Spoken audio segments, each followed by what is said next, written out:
Deixa eu beber água antes que eu fico nervoso, gente.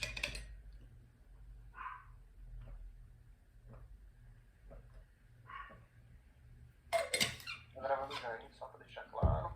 Ok.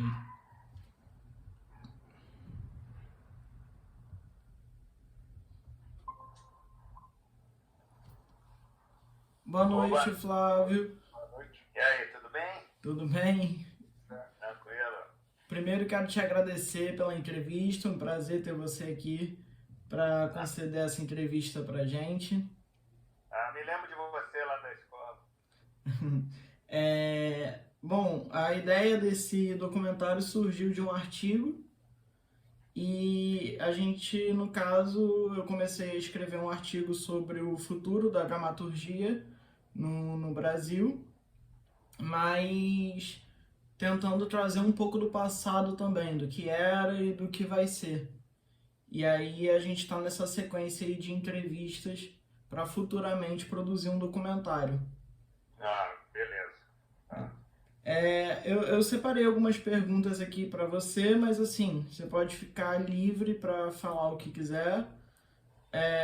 E se for rolando outros assuntos também, outras perguntas, não tem problema. Mas eu separei poucas perguntas, até mesmo porque você falou que não poderia passar das 7. não, é sempre que enfim, a gente também não é assim. Se passar um pouco, tudo bem, não tem problema. Mas também não é bom passar das 7, senão fica uma coisa muito gigante, né? Não, vamos aí, na hora que a gente achar que terminou, terminou, mas Tá não se ótimo. preocupa com isso, entendeu? Esse outro, ele tá com a câmera desligada, que a câmera dele tá com problema, é o Murilo. Bom, É, o Murilo também é de cinema. Fala aí, Murilo. eu tô fazendo faculdade de cinema, tô terminando agora do meu último período, terminando meu TCC. É, E aí a tô, gente tá nessa pesquisa. Bom, Flávio, eu vou começar perguntando para você de um documentário que eu tive que assistir muito na faculdade, e eu sou professor também, e acabei utilizo até hoje com os meus alunos, que é o documentário Pro Dia Nascer Feliz. é, Esse documentário ele teve uma repercussão muito grande no meio educacional, né? Principalmente porque não se passa no Sudeste, tem até a parte de São Paulo ali, né? Mas o foco maior, o que dá mais ênfase, não é no Sudeste. E eu queria que você contasse um pouco pra gente como que foi o processo de direção desse documentário. Bem, eu sou produtor do documentário, né? Eu produzi, é uma parceria minha com o João Jardim. É, o João Jardim, a gente já tinha feito um documentário que fez muito sucesso na época, chamado Janela da Alma, e foi um documentário muito bonito sobre o olhar, né?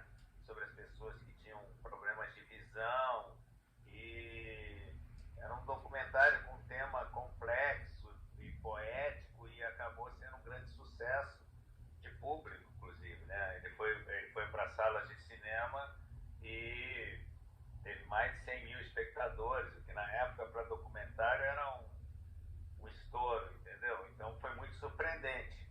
E Uhum. evidentemente assim, João e eu ficamos com a ideia de fazer outro documentário.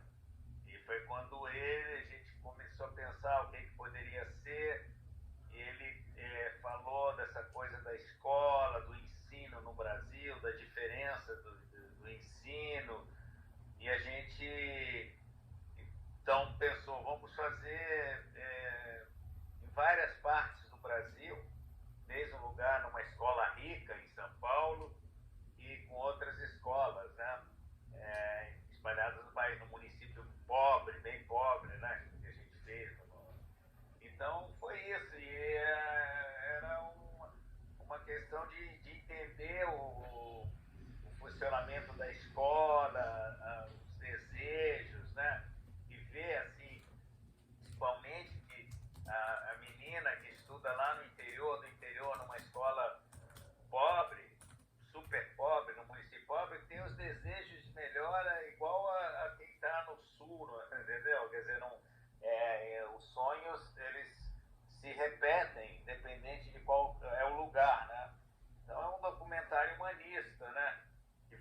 Sim, relações, né? Tem aquela escola que tem a violência também, né?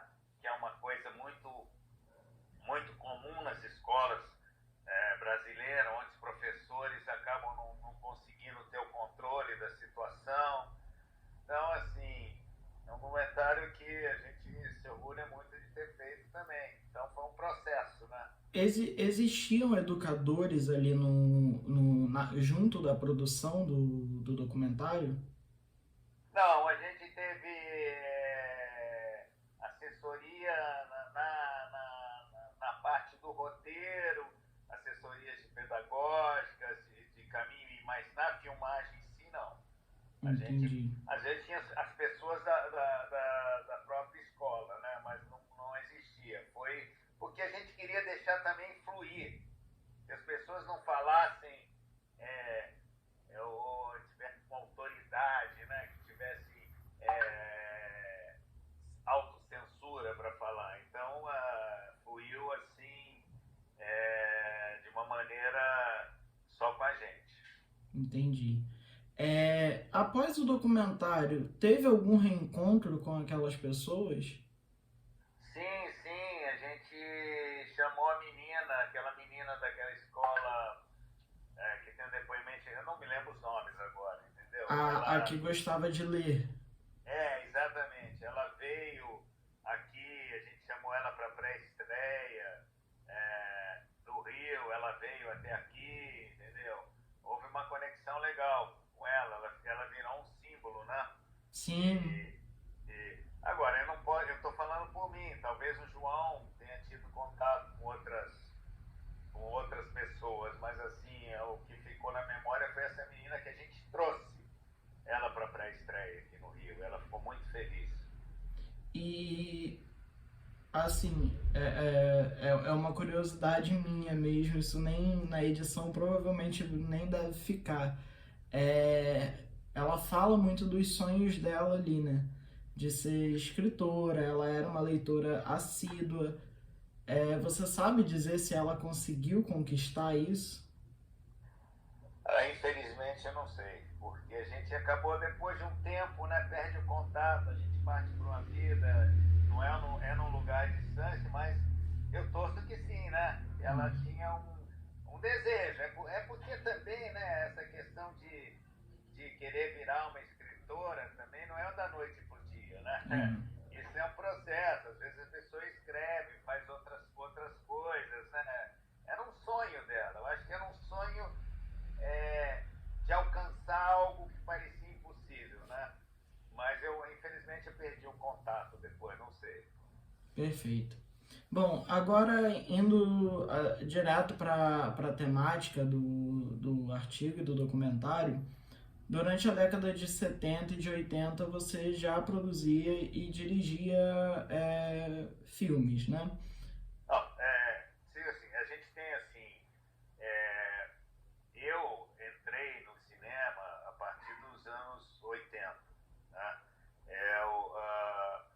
O meu pai se chamava Flávio Tambellini e ele é de uma geração anterior, né? Então ele faleceu com 50 anos e ele dirigiu nos anos 60, 70. Eu comecei, eu tinha produzido nos anos 70 um curta sobre o Paulo Moura, saxofonista, mas eu comecei mesmo a iniciar a minha carreira de cinema em 82. Eu fui assistente de direção do filme Gabriela, do Bruno Barreto. Entendeu? Foi o meu primeiro trabalho de longa. Beleza. Então, em 82 ali, Gabriela é um clássico da literatura, mas é um clássico polêmico, né? Em 82 a gente ainda estava no período da ditadura. Como que foi a montagem desse filme de acordo com a censura que existia naquela época? O filme, na verdade, ele era uma coprodução com a Itália, entendeu? Então, apesar do diretor ser brasileiro, ter uma parte do elenco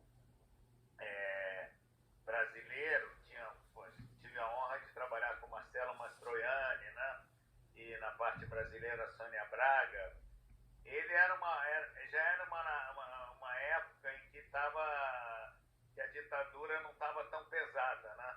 Já Uhum. estava se entrando numa fase mais branda, porque era uma questão de tempo ah, o regime mudar. Então, assim, o filme ele tinha um roteiro do Leopoldo Serran, mas o Bruno acabou mexendo muito no roteiro, enfim, teve até polêmicas, entendeu? De questões de roteiro. É, e ele não era um filme político, né? Ele era um filme. O Bruno se centrou mais na relação de amor do Mastroianni com a Sônia Braga, na traição, né? Enfim. Então, assim, não era um filme visado. Assim, não era um tipo de filme que fosse visado pela ditadura, né? Entendi. Porque ali, com certeza, a preocupação que a ditadura teria seriam mais com as cenas de sexo, né? E também no filme não eram, assim, o Bruno tinha feito Dona Flor e seus dois maridos, né? Baseado em também Jorge Amado, ele retornou a esse universo e acho que o Dona Flor era um filme mais quente, né, do que a Uhum. Gabriela.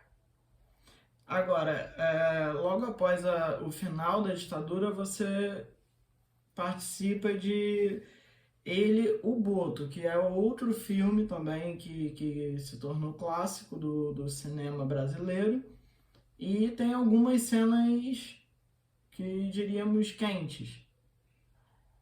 Você acredita que ali tem já uma ruptura assim do que seria censurado pela ditadura?